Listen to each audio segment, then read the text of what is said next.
Vamos chamar também nossas ótimas jornalistas, Isabel Meg e Larissa Rodrigues. Eu vou começar com a Isabel. Isabel, essa crise entre Michele e Flávio, uma ala do PL defende que o partido atenda algumas reivindicações da ex-primeira-dama. Conta pra gente, Isabel, que reivindicações são essas? Bom, a Michele quer espaço para as aliadas dela, a gente vem mapeando isso já há algum tempo, já contamos aqui para quem está sempre na escuta do bastidores, né, Uribe? Mas o que chama a atenção nessa informação é porque a gente fica pensando assim, ainda mais depois de ontem da entrevista da Bia Kicis aqui para a gente, né? Como convencer de que a crise passou? O vídeo de Flávio Bolsonaro, né, pedindo desculpas, fazendo um certo aceno, não está convencendo ainda, porque a crise não passou. E aí a resposta está em quem? Está em Jair Bolsonaro. A expectativa que há dentro do Partido Liberal é que o próprio Bolsonaro possa direcionar uma rota de saída dessa crise. Mas tem um detalhe, tem muita gente dentro do PL que é categórico em dizer que não sabe ao certo até que ponto Jair Bolsonaro está a par de toda essa situação, mas vislumbram nele a chance de você ter algum tipo de direcionamento. Qual que é a expectativa, por exemplo, dos aliados de Michele Bolsonaro? A visão deles é de que, como tudo já explodiu por uma ação dela, fica muito claro e até fácil entender por onde que eles podem resolver, dando espaço para as aliadas de Michele, principalmente a aliada dela no Ceará. A fala do Valdemar, que a gente acabou de acompanhar, é uma fala muito pragmática, no sentido de, bom, se a gente não for com a chapa que a gente idealizou no Ceará, a gente vai perder. Então, tem que ter uma conjuntura de fatores e tem que ter alguém para falar mais alto. Teoricamente, se aposta que Jair Bolsonaro seria essa pessoa para falar mais alto. E tem um exemplo que é dado dessa diretriz que vem de Jair Bolsonaro em um paralelo que está sendo feito no bastidor do PL. Qual que é esse exemplo? De Hélio Bolsonaro. Hélio Bolsonaro, aquele deputado federal que é muito próximo da família Bolsonaro, ele teve uma orientação do presidente Jair Bolsonaro de trocar o domicílio eleitoral para ele disputar o Senado por Roraima. Ele foi lá e fez isso.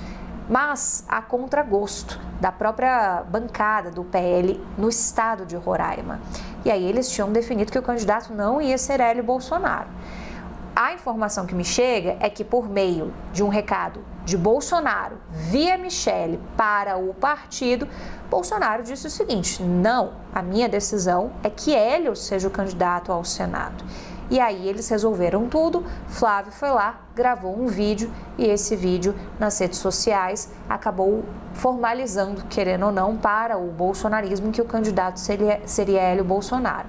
Então eles entendem que é possível tentar estabelecer esse mesmo paralelo com outras candidaturas. Tem um ponto também, a gente está no final de junho, ainda não há a oficialização dessas chapas, então você ainda tem um espaço de tempo para mudar de ideia e tentar atender aos pleitos de Michele, porque isso seria uma forma de silenciar essas queixas que se tornaram tão estrondosas nesta semana e ajudaram a trazer para o público o quanto há uma relação extremamente ruidosa dentro da família e se ficasse no seio familiar, estava tudo certo. O problema é que isso está mexendo na política, isso está mexendo com a figura de Michele e isso está mexendo com um público que é muito importante para a campanha de Flávio Bolsonaro, que é justamente o eleitorado feminino evangélico. E isso veio num dia em que a campanha de Flávio Bolsonaro e a oposição como um todo poderiam escalar a saída de Jacques Wagner, líder do governo no Senado, dessa função. E isso não aconteceu, porque veio a crise de Michele, uma espécie de gol contra na visão dos petistas, por exemplo, porque ajudou a crise do Jacques Wagner ficar mais anexa, e aí eles tiveram que se virar em relação a essa crise que acaba expondo muito o ambiente familiar e político dentro do Partido Liberal e expõe também uma disputa de espólio do próprio ex-presidente Jair Bolsonaro, entre as duas figuras que ele tem acesso hoje, duas das três figuras que têm maior acesso a ele hoje, né? A gente está falando de Michele, de Flávio e de Carlos. São as pessoas que podem ir até o ex-presidente Jair Bolsonaro, Michele morando na mesma casa que o marido, por óbvio. Então, essa é a rede de influência de Jair Bolsonaro e, de algum momento, se espera que o próprio Bolsonaro ajude a estancar um pouco essa crise, dando direcionamentos daquilo que o partido precisa fazer. Larissa, a gente precisa falar de um componente aqui, né, como mulheres, que a gente tem visto a partir dessas conversas, que é o machismo, quando se referem a Michele Bolsonaro, né? Muitas coisas são impublicáveis que a gente ouve quando se fala da ex-primeira-dama. É uma situação horrível, para dizer o mínimo, a forma como ela é tratada por muitos que se dizem seus aliados. E, Larissa, fica até, me parece, um pouco de oportunismo nesse momento, toda essa corrente de gente da campanha do Flávio Bolsonaro correndo pelo apoio da Michele Bolsonaro.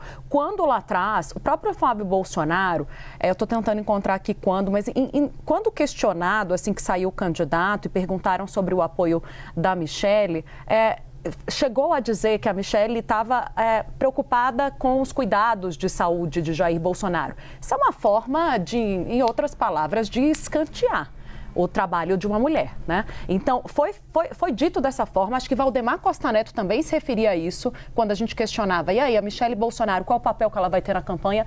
E nada era dito. Eu me lembrei, eu mesma perguntei para Flávio Bolsonaro, vou achar aqui a conversa, na ocasião, sobre qual o papel da Michele na campanha. E ele me disse que ela estava dedicada a cuidar da saúde de Jair Bolsonaro. Bom, uma coisa não impede a outra, né? Ela pode cuidar da saúde de Jair Bolsonaro e ser atuante também no trabalho dela e junto à campanha presidencial.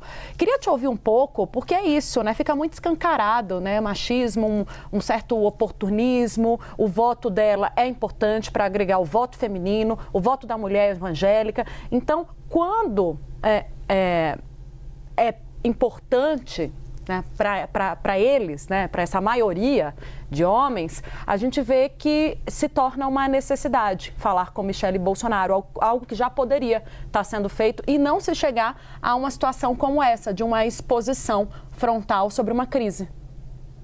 E o que a gente escuta, né, Tainá, é que ela estava tentando há um tempo ser ouvida, né? Seja há anos, como você pontuou agora, alguns episódios antigos, e seja nos últimos dias, depois de alguns avanços ali, principalmente no estado do Ceará. Me chamou muito a atenção no vídeo que ela gravou, quando ela disse: eu estou pedindo 3 coisas. Num país deste tamanho, né, com tantas possibilidades de candidatos, Senado, aí a gente está tendo 2 vagas abertas para cada estado e que não querem me ouvir em cima dessas 3 coisas. Claro, esse vídeo que a Michele gravou, ele abre um problema muito grande dentro da campanha, mas eu escutei gente dizendo que foi o caminho que ela encontrou justamente porque não estava sendo ouvida. E aí tem um questionamento, e esse questionamento entra principalmente no público feminino, que é onde um eleitorado, onde Flávio Bolsonaro precisa crescer se quiser chegar à presidência da República. De que esse vídeo dela está reverberando entre as mulheres que gostam de Michele Bolsonaro e que veem em Flávio Bolsonaro uma figura muito parecida com o pai, uma figura que escanteia mulheres, uma figura que não dá espaço para um contraditório feminino ou mesmo de pessoas que pensam diferente dentro da campanha. Então, ela acabou causando com esse vídeo, primeiro, ela acabou sendo ouvida, que é o que ela estava tentando fazer, mas ela causa um problema que fica difícil para Flávio Bolsonaro não ouvi-la. Tá bom, eu não vou ouvir você e vou me separar diante da Michele política, porque ela se tornou uma pessoa política. Mas e aí? Eu não vou contar com o voto não só das mulheres, mas o voto das mulheres evangélicas que costumam gostar muito de Michele Bolsonaro? Por outro lado, aqui no Distrito Federal, a figura de Michele Bolsonaro para as eleições do governo do DF é uma figura muito essencial. Ela aparece em primeiro lugar em praticamente todas as pesquisas de intenção de voto para Senado. Então, ela rompe com Flávio Bolsonaro e vai deixar de lado a Michele política para cuidar do marido e com isso não vai conseguir então uma vaga que é tida como certa para o PL aqui dentro do Distrito Federal, ela é muito próxima da atual governadora Celina Leão. Ela tem feito várias movimentações no governo do Distrito Federal e nas eleições do Distrito Federal. Então, além da questão nacional que ela cita, tem uma questão local aqui para o Distrito Federal, que o PL do DF é muito próximo a Michele Bolsonaro. E aí, a gente viu essa fala, né? O Uribe conversou com o Valdemar dizendo que vai vir para resolver, mas vale dizer que Valdemar não tem conseguido resolver diversos problemas desde que o PL é um PL bolsonarista. O que ele vai fazer diante deste problema agora que é Bolsonaro contra Bolsonaro, digamos assim? De que lado ficar? Porque o PL vê uma importância muito grande na figura política de Michele Bolsonaro, muito mais que os próprios enteados. Isabel Meg, a gente trouxe a informação ontem que esse vídeo não foi gravado na véspera de sua divulgação, foi gravado há um tempo antes, exatamente porque ela ainda esperava que houvesse algum tipo de conversa com Flávio e essa conversa não aconteceu. Você tem uma apuração agora que esse vídeo teria sido gravado onde, Isabel? Foi gravado na sede do próprio Partido Liberal, Uribe. A gente fica se perguntando, né, como que deu para fazer essa gravação debaixo do nariz de todo o comando do PL sem que ninguém soubesse do conteúdo. A informação que me chega é que Michele tem uma área separada, uma entrada diferente da entrada do restante do Partido Liberal. Então gravou esse vídeo, sim, já há algum tempo e estava com essa carta na manga. E foi auxiliada pela equipe que ela tem do próprio PL Mulher. É um vídeo que chama muita atenção, sobretudo pela qualidade. É um vídeo muito bem feito, roteirizado, ela está falando com muita segurança.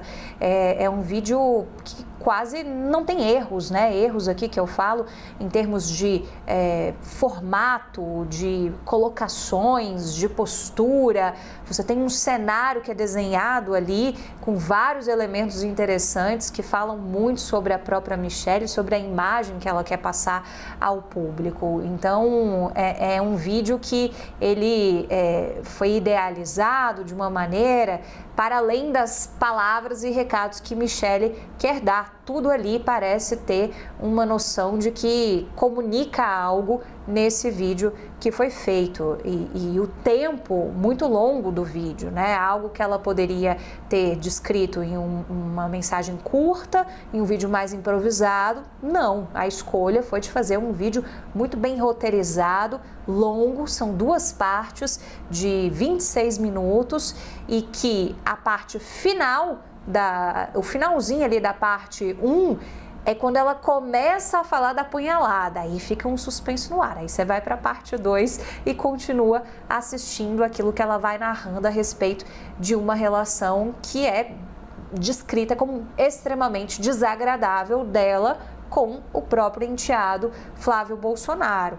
Então, tudo chama a atenção, tudo comunica algo em relação a esse vídeo e com um potencial que ainda está sendo avaliado internamente. O que a gente viu de resposta do PL foi uma ação de bombeiros para tentar entender o que era possível ser feito. Bia Kicis veio aqui, falou com a gente, falou um pouco do lado do Flávio, falou um pouco do lado da Michele, tentando colocar panos quentes. A gente vê a reação de Flávio Bolsonaro num tom que primeiro foi, não, agora só estou ocupado com o Jogo do Brasil, mas depois do Jogo do Brasil veio outro vídeo, outro pedido de desculpas, mas que deixa a pergunta no ar até aqui para vocês, com a minha visão, a minha leitura de que não está convencendo ainda. Não sei se vocês têm essa mesma percepção. Não está convencendo nada. Nada, Bel, nada. Não está convencendo, desculpa, né? Não vai convencer. Não é, vou participar de um evento, segurar na mão do Flávio Bolsonaro, não é. Hoje mesmo ela trouxe uma outra mensagem subliminar lá no Instagram dela também, né? Que abre margem para interpretação. Seja ou não seja direcionada a Flávio, abre margem para interpretações. Então, se chegou uma situação dessa, da Michele gravar um vídeo sem um consentimento ali do Flávio Bolsonaro, me parece que ele não sabia, foi pego de surpresa. Publicou um vídeo com todas essas críticas, ou seja, né, jogou a farofa no ventilador mesmo. E e agora, é um pedido de desculpa, vamos repactuar, isso tudo será resolvido? Não me parece que esse é o caminho, Uribe. Quando tem uma mágoa tão grande aí sendo ebulindo há tanto tempo. Ela postou uma mensagem da Bíblia que diz o seguinte: a falsa testemunha não ficará impune. É isso. O que profere mentiras perecerá. Salmo 34, 13. É que nesse momento... Qualquer coisa que se diga e se faça será interpretado de alguma forma. O que diz o Salmo? Guarde a sua língua do mal e os seus lábios de proferir mentiras.